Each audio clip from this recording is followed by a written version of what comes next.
Valerie, why are you sitting there? I don't remember inviting you, she sneered when she spotted me at Madeline's wedding, her voice dripping with disdain. Madeline's next words cut deep. Get out of here, you unemployed loser. You're just here to embarrass me. Her cruelty shattered any lingering goodwill I had harbored for her. Defeated, I muttered, "Fine, I'll stay out of your life," and quietly exited. As I left, a sudden commotion erupted, drowning out Madeline's cries for help. Leaving the venue, I walked alongside Conrad, my husband whom I'd married a few years ago. "I'm Valerie, a freelance illustrator," I began, recounting my current circumstances. Conrad, often away for work, was my pillar of support. Then, life threw a curveball. News arrived that my mother had fallen down the stairs back home, fracturing her leg. While not life-threatening, she needed care during her recovery. The looming question remained, who would be there to provide it? Dad had recently injured his back and relied on a walking stick, leaving him unable to assist Mom. I initially hoped my sister Madeline, who still lived at home, could pitch in while I offered weekend support. However, Madeline dismissed Mom's injury, insisting it's just a fracture she can manage on her own. Her indifference and frequent insensitive remarks made me doubt her reliability in caring for Mom. Eventually, I made the decision to move back home to take care of Mom while Conrad was away. While my parents welcomed my return, Madeline did not share their enthusiasm. "Why are you back? You're in the way," she grumbled whenever our paths crossed in the kitchen or living room. Whether out of long-standing animosity or jealousy, her hostility made living under the same roof challenging, prompting me to avoid confrontation with her. Despite my efforts to focus on caring for Mom, Madeline continued to antagonize me. I took on Mom's household responsibilities, enduring Madeline's criticisms of my cooking and even finding laundry strewn in my room on occasion. Though her actions were immature, I chose not to engage. 2 weeks after my return, a knock interrupted my thoughts, prompting me to open the door, curious about Madeline's sudden visit. "Are you ever going to work? All you do is stay home, aside from shopping or going to the hospital. You're not even working, are you?" she accused. I tried to explain that I work as a freelance illustrator for my laptop, but she didn't understand.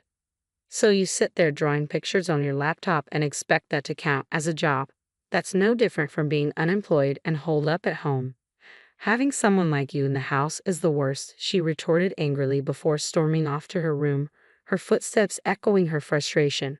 A few days later, Madeline announced, "I want you to meet someone. Wait in the living room." We followed her instructions, and soon she returned with a tall, slender man whose hopeful expression seemed highlighted by the mole under his left eye. "Nice to meet you all. I'm Rodney, Madeline's fiancé. Thank you for having me here today." He greeted us warmly, extending his hand for a handshake. Surprised by the unexpected visitor, my parents and I exchanged greetings with him, unsure of what to make of this introduction. "Nice to meet you," we greeted Rodney, taken aback by the revelation that Madeline had a fiancé, a surprise to both us and our parents. As they began sharing their story, we exchanged puzzled glances. "I met Rodney at work. He's incredibly sincere, capable, and wonderful," Madeline gushed with admiration. "Don't flatter me too much," Rodney chuckled, clearly enjoying the attention. They laughed and reminisced about their first meeting, what drew them to each other, and their future plans together. Rodney spoke fondly of Madeline's outgoing personality, which struck me as odd since the Madeline I knew was often rebellious, self-centered, and lacked empathy. It was hard to reconcile this description with the sister I grew up with.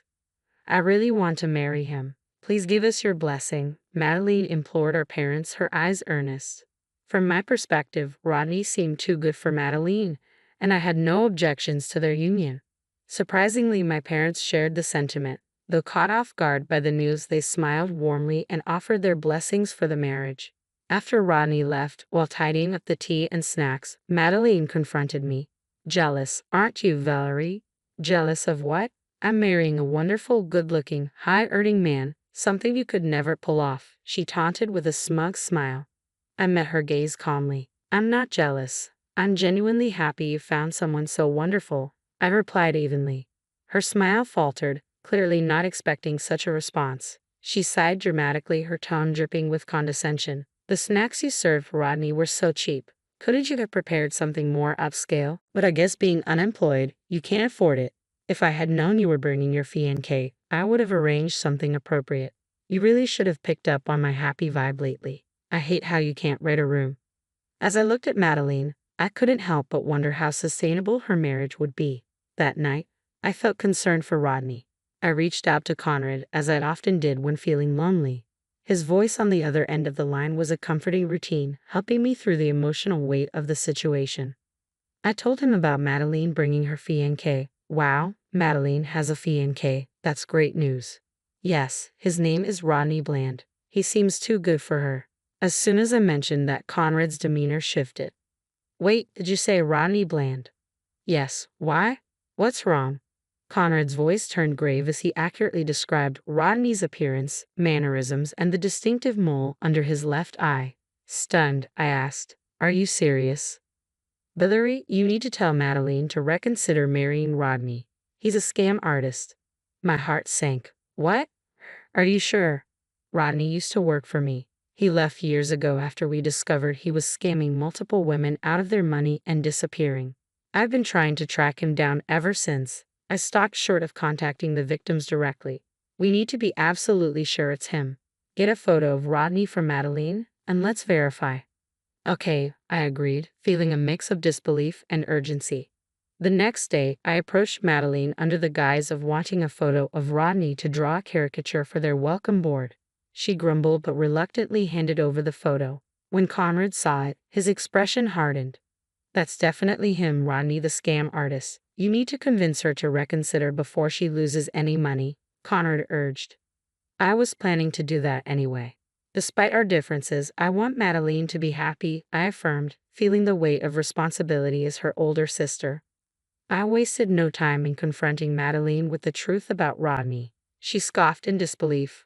You're just jealous and trying to ruin my fiancé's reputation. I'm not. Connor told me everything. Please, Madeline, reconsider. You deserve better, I pleaded earnestly. I persisted in my efforts to persuade her daily, but each attempt only fueled her anger. She refused to listen, and her animosity towards me grew.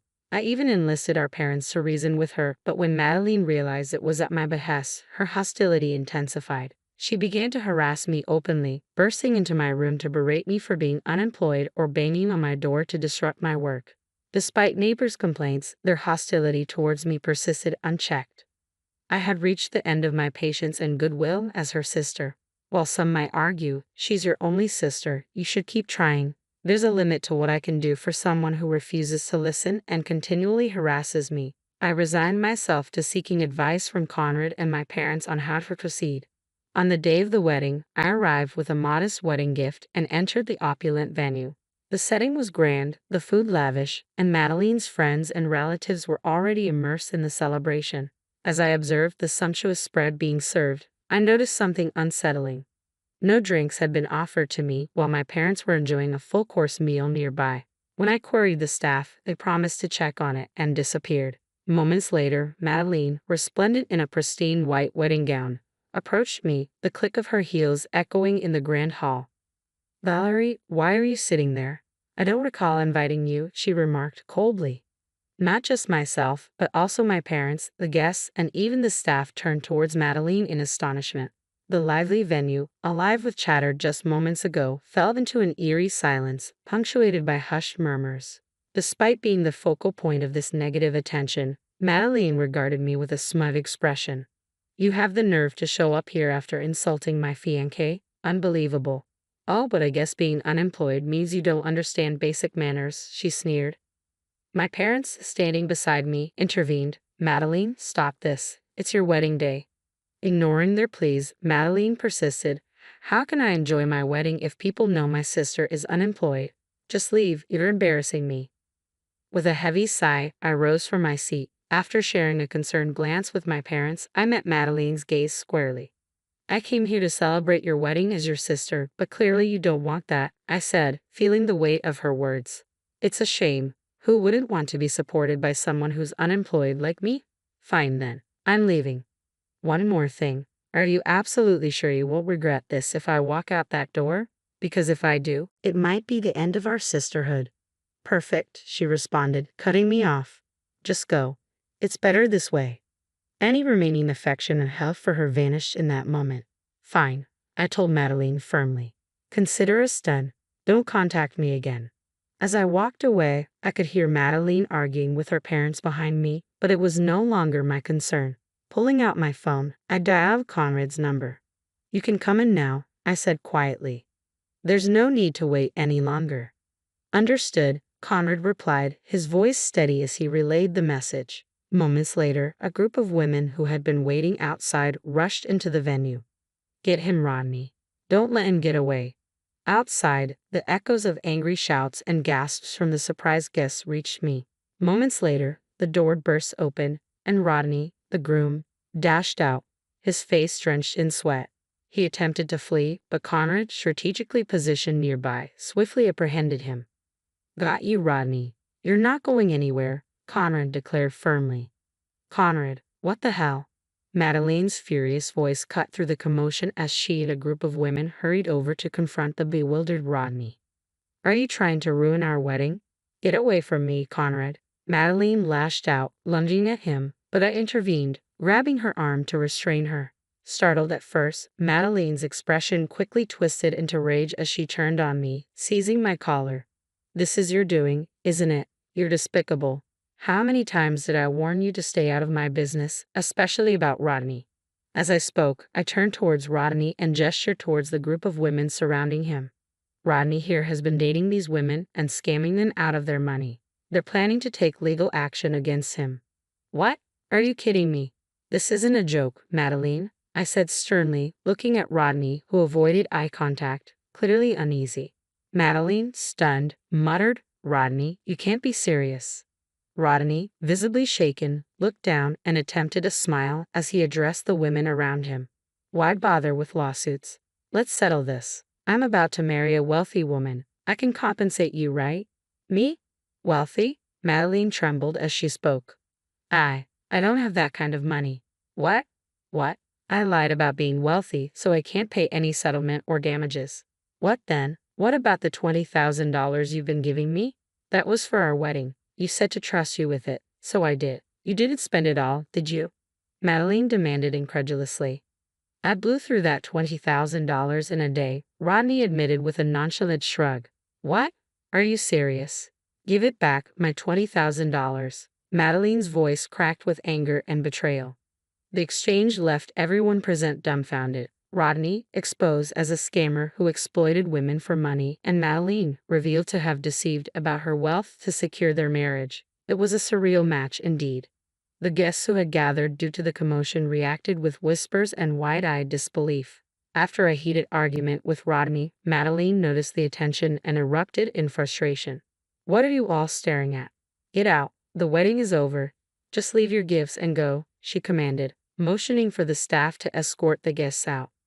Then, in a sudden change of direction, she rushed over to me. Valerie, you were right. If only I had listened to you, none of this would have happened. I'm sorry. Please help me, Madeline pleaded, her tone more desperate than sincere. But her words rang hollow, and Conrad, standing beside me, silently shook his head. I nodded in agreement, pulling away from her touch. I told you, we're done. We're strangers now. I won't help you, I asserted firmly. What? How can you say that, Valerie?